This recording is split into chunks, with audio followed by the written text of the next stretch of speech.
What if the person closest to you is using your empathy as a tactical entry point? Not consciously. Maybe. Not with a fully drawn blueprint on a whiteboard somewhere, but with the kind of instinctive, strategic intelligence that humans develop when they learn very early that direct power is unavailable to them, and indirect power is not. Most people mistake calculated weakness for genuine intimacy, and that mistake is expensive, not immediately. The bill arrives later when the dependency is already built and the exits are already narrowed. Machiavelli, writing in the 1500s about princes, courts, and political survival, had no interest in romantic relationships. But what he mapped with ruthless precision was something that does not change across centuries or contexts. He mapped how power actually moves between people when one person has more to lose than the other. And when you apply that map to the most intimate space in your life, some of what you find there is uncomfortable enough to look away from. Today, we are not looking away. We are going through 5 case files, each one a pattern, each one a mechanism, each one something Machiavelli would have recognized immediately, even if he would have described it in the language of courts rather than kitchens. Before the 5 case files, a brief word on the framework we are using, because Machiavelli gets misread constantly. Most people associate his name with cruelty, ruthlessness, the ends justify the means thinking. And yes, the Prince contains all of that. But what makes Machiavelli genuinely useful as an analytical tool is not his ethics. It is his realism. He was the first major political thinker to describe power as it actually operates, rather than as people wish it would operate. He looked at courts and kingdoms and saw something most of his contemporaries refused to name, that the most dangerous players are almost never the ones who appear dangerous, that the most effective strategies are almost never visible until they have already worked, and that the person who appears weakest in a room is frequently running the most sophisticated game in it. Men are so simple and so much inclined to obey immediate needs that a deceiver will never lack victims for his deceptions. That is Machiavelli directly, and what he is describing, without knowing it, is the basic operating principle of every manipulative relationship dynamic that has ever existed. With that framework in place, let us open the first case file. The performance of powerless vulnerability. The first pattern is the most common and the hardest to see clearly, precisely because it looks exactly like something genuine. Here's what it looks like from the outside. Your partner cries in moments of conflict. They describe themselves as broken, as someone who has been hurt by everyone before you, as someone who needs you specifically to be the person who finally does not abandon them.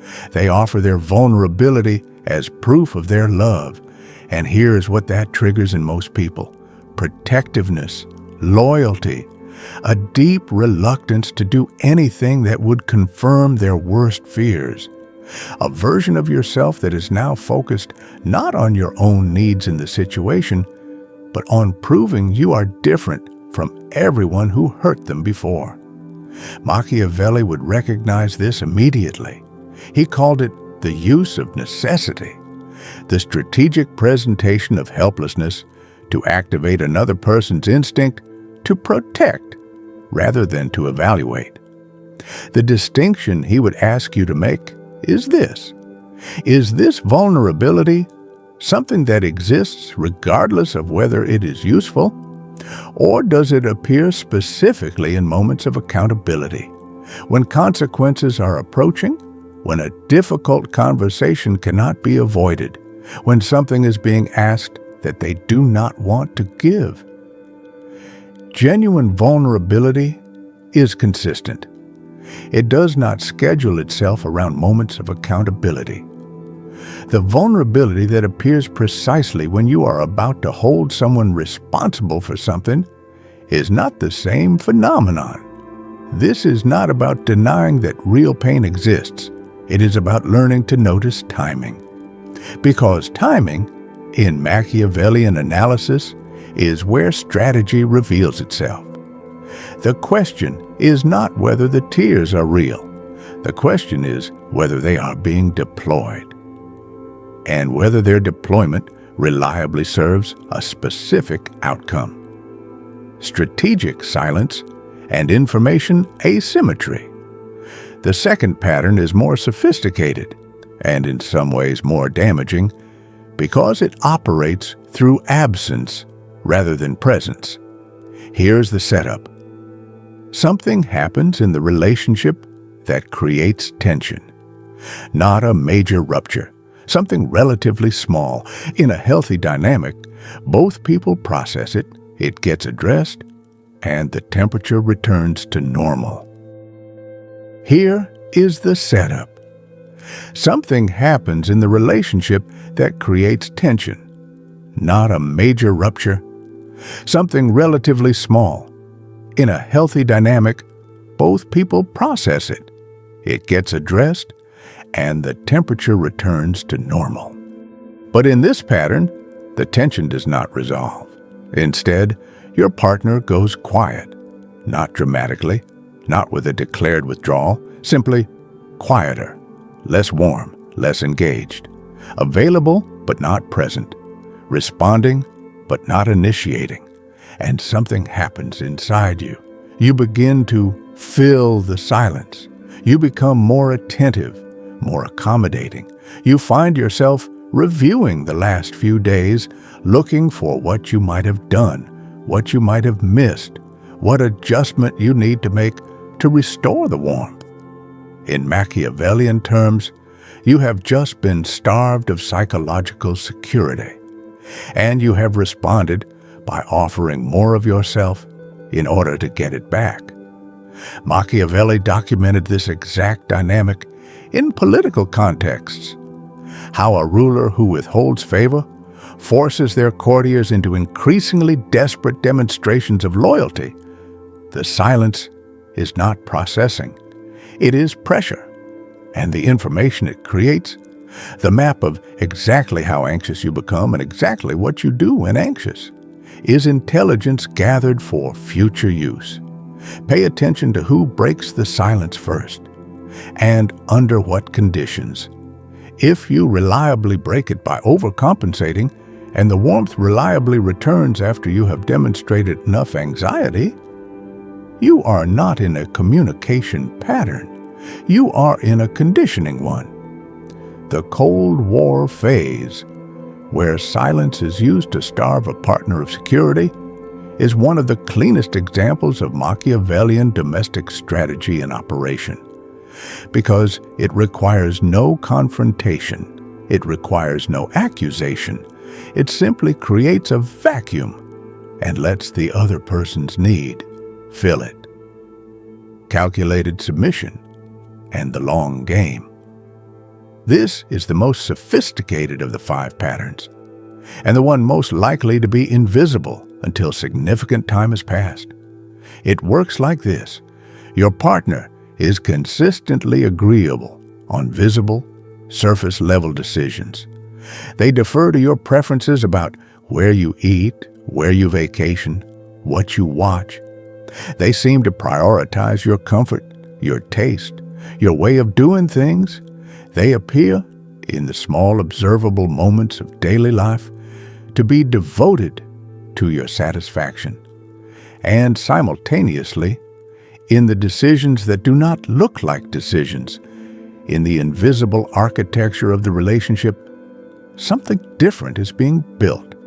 Who manages the finances? Whose friends are integrated into the social life and whose are quietly edged out? Whose family is central to the major moments and whose is consistently unavailable, what the long-term plans are and who has more influence over them. Machiavelli called this the principle of yielding the visible to control the invisible. A prince who insists on winning every visible confrontation loses the long game. The prince who yields gracefully on what can be seen while quietly consolidating what cannot wins it entirely. In a relationship, this looks like radical compliance on the outside and radical control on the inside. And the reason it is so effective is that the compliance is real enough to be genuinely confusing. The dinners they chose for you were real gestures. The deference was real deference, making the case that something strategic is happening feels, even to you, like paranoia. Look at the pattern of outcomes rather than individual gestures.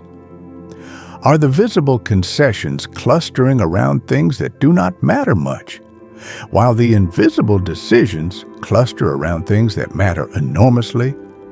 That asymmetry is the signal.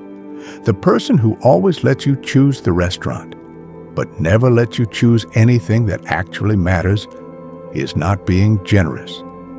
They are being precise. The architecture of domestic gaslighting. The fourth pattern is where the psychological cost becomes most visible and most serious. It begins subtly. Shared memories that you remember one way, your partner remembers differently, not dramatically differently, just enough that your version and their version do not quite align.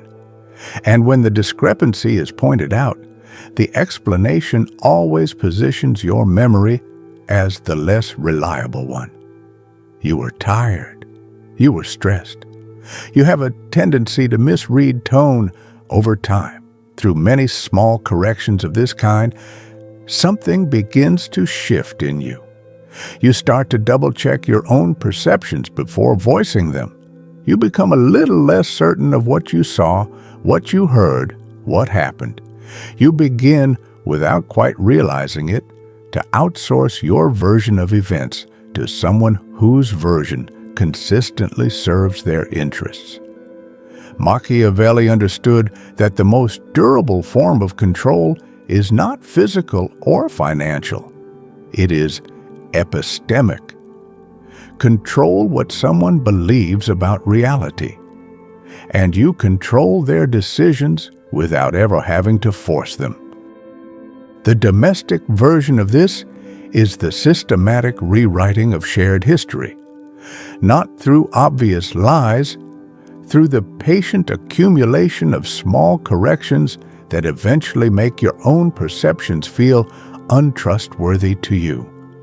And then there is the extension of this into the social dimension, the false consensus, where your partner begins to reference the opinions of mutual friends or family to validate their version of events. Everyone agrees that you tend to overreact. Your sister actually told me she worries about you. The manufacturing of external consensus to isolate your judgment. If you find yourself regularly apologizing for perceptions that turn out to have been accurate, if you notice that the people around you have gradually been positioned to confirm your partner's version of you rather than your own, the rewriting has already been underway for some time.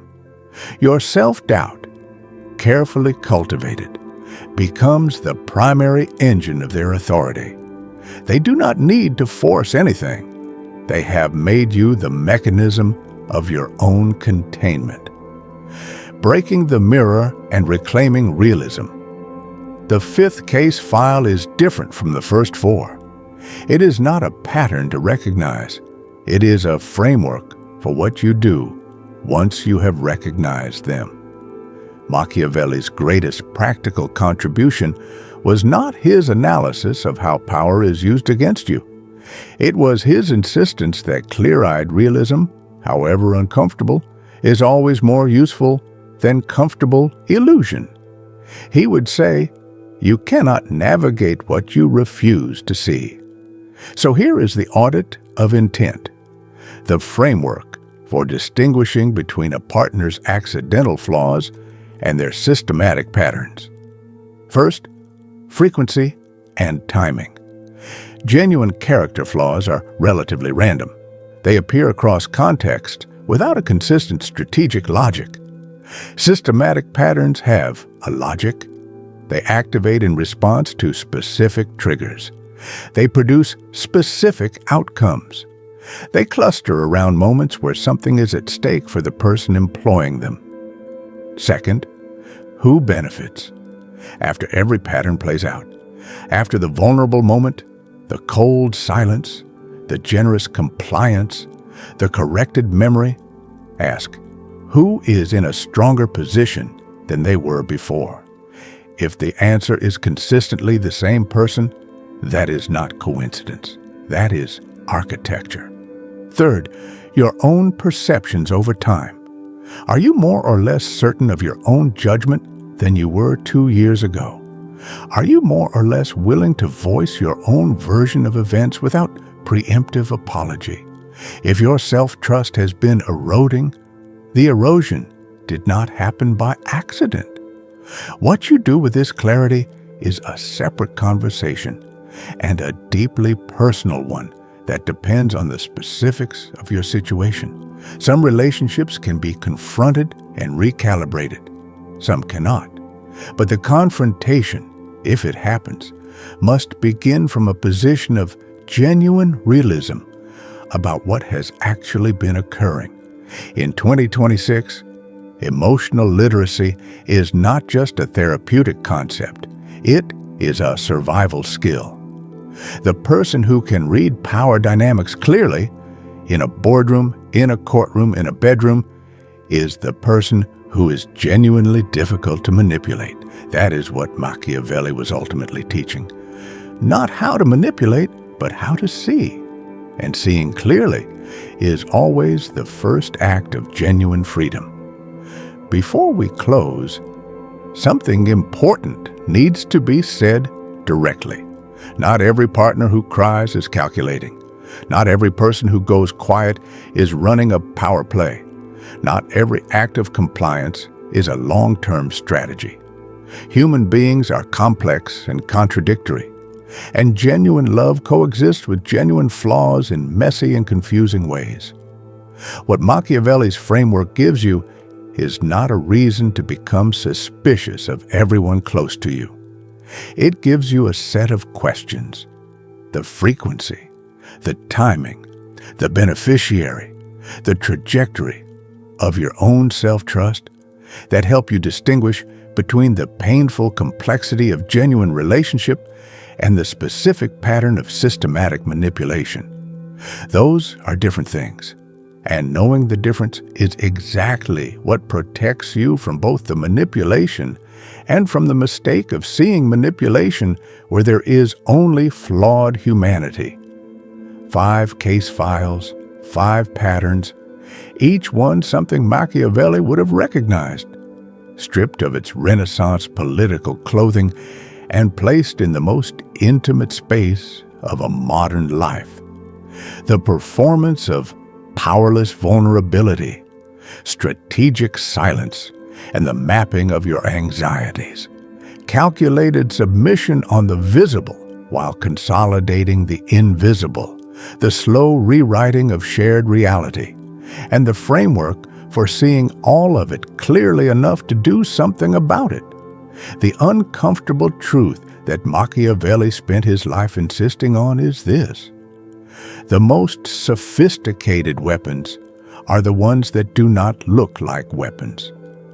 The most effective strategies are the ones that have already worked before you recognize them as strategies. Emotional literacy, the ability to read what is actually happening between people rather than what is being presented, is not weakness. It is the most practical intelligence you can develop for the life you are actually living.